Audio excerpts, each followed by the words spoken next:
All right, Jake Paul boxing news. Y'all already know. I believe this dude can fight.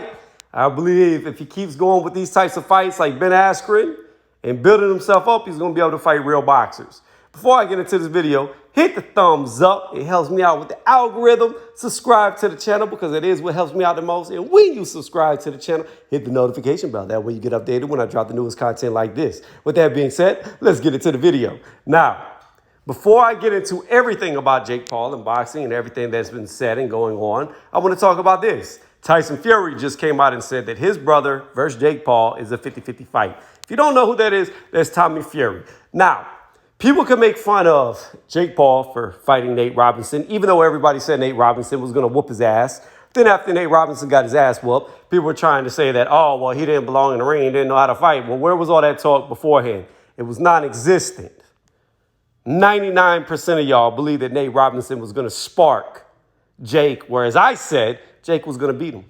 Now, with that being said, Tommy Fury, his record is atrocious for a professional. In his first fight, he actually fought a guy who had 10 wins with 102 losses and I think like 2 or 3 draws. Ridiculous. So when you look at Tommy Fury's record, although he's had more professional fights than Jake Paul, his record is atrocious. I don't think he's ever fought a guy with a winning record. So what that means is the guys that he's fighting have way more losses than they have wins. So do I think it is a 50-50 fight at this moment? No, I do not. I think experience-wise, Tommy still has that on his side because he has been in more professional bouts.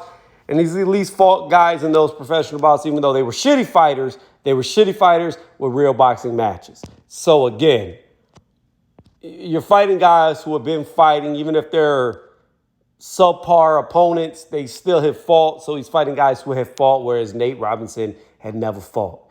Now, Ben Askren has fought, but he's not a boxer. He's an MMA fighter.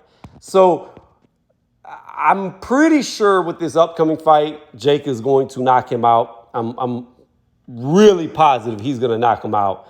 And Ben Askren's going to look bad. He's going to look bad. It's going to look bad on him because he's going to get sparked. I know what's going to happen. But Tommy Fury, again, to me, I could see that fight happening, but I feel like Jake Paul needs a couple more fights underneath his belt before he gets in there with somebody like Tommy Fury. Moving on from that, Jake is looking to fight Conor McGregor, possibly next, although he said he's only going to give him $10,000 because he just got knocked out, and there's no way Conor would take a fight for $10,000. So that's not a realistic fight. And I know Floyd Mayweather Jr. called him out after he fights his brother. I don't think that's going to happen because Mayweather wants it to be an exhibition, whereas Jake Paul wants it to be a real fight. And I just don't see Mayweather risking a loss against a young guy as he's getting older and a guy that looks like he has power. I'm not saying Jake's going to beat him. I'm just saying I don't think he's going to risk it in a real fight versus that exhibition. Going on past that, Jake Paul has now called out Dana White to a fight. I think he offered him $2 million. Dana White's worth a lot of money because he rips off all his fighters and pockets their money that should be going to them. So I highly doubt Dana White would take that fight. Highly doubt Dana White would get in a boxing ring with Jake Paul because, again, Dana White rips off all his fighters, and instead of putting their money in their pocket, he takes their money and puts the majority of it in his pocket. So that fight, while funny, is not plausible and will more than likely never happen. Although Dana said he was serious about boxing Tito Ortiz, and Ortiz actually backed out of the fight, strangely. So I don't know.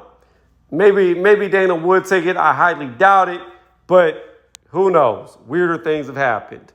Again, I think the Tommy Fury fight and the Jake Paul fight would make for a good fight. I would just like to see Jake Paul fight possibly 2 or 3 more fighters on the Ben Askren level before he gets in there with a guy like Tommy Fury, who does have power.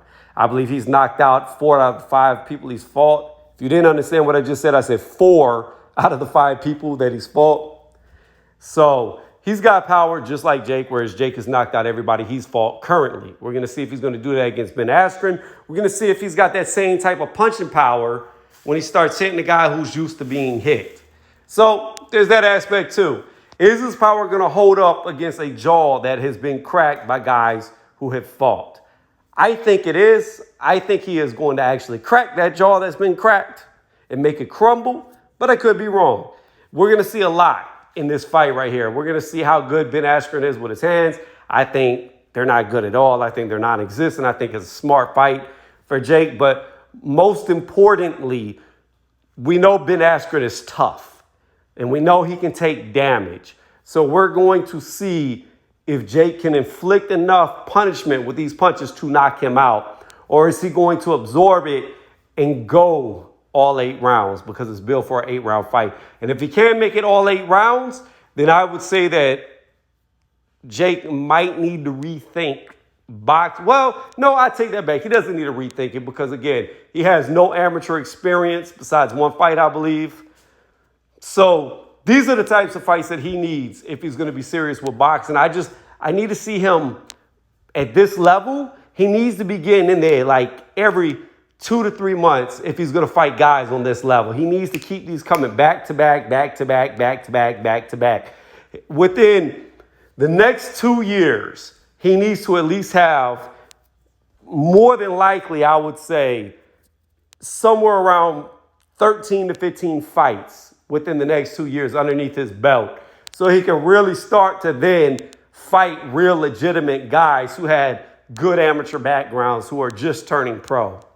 That's what he needs to be targeting. Keep fighting guys on this level, but you need to do it more frequently. You need to stay in there and fighting them back to back, back to back, back to back, especially if you spark them fast like you did Nate Robinson. You need to get that experience underneath you as quick as possible because you don't want to be too old by the time you start fighting decent fighters.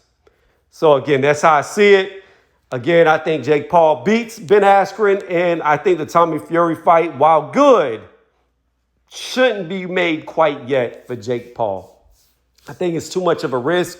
And even though Tommy Fury has an atrocious record, I just feel like coming from a boxing family like he does, it would just be... Skills is the name of the game. Experience, technique. I feel like it would just be too much of a step. Too much. And if he knocks out Tommy Fury, then I would say that I am pretty sure he's exactly what I said he's going to be, and he's going to be a threat eventually. Because like I said, from what I'm watching of him, for the level that he's at, he's doing things that seem to be a little more advanced than what guys should be doing at his current level. I see him thinking, I see the wheels turning, I see him adjusting, and he's got natural power. Put all those things together, it makes for a good prospect. And I wouldn't say he's prospect level yet, but like many professionals have said that have been around him, I believe Michael Hunter even said they put money on him because they know when they've been around him, sparring, seeing him spar, the boy has got talent, whether you like him or not. I don't even know anything about him, never watched one of his videos, but I have watched him fight. And I'm telling you, from all the gyms I've been in, all the world champions I've been around in real life, and just all the fights that I broke down, talked about, commentary on, etc., all my experiences tell me that this dude has ability to fight. That's all I'm saying. Let me know what y'all think in the comment section. Don't forget, subscribe to the channel. It helps me out. It really does. All you got to do is just sub. Just hit it. Make it feel good. Ding the bell. Hit the thumbs up. Help my channel grow, especially while I got this strike on me. All right, thank y'all for watching.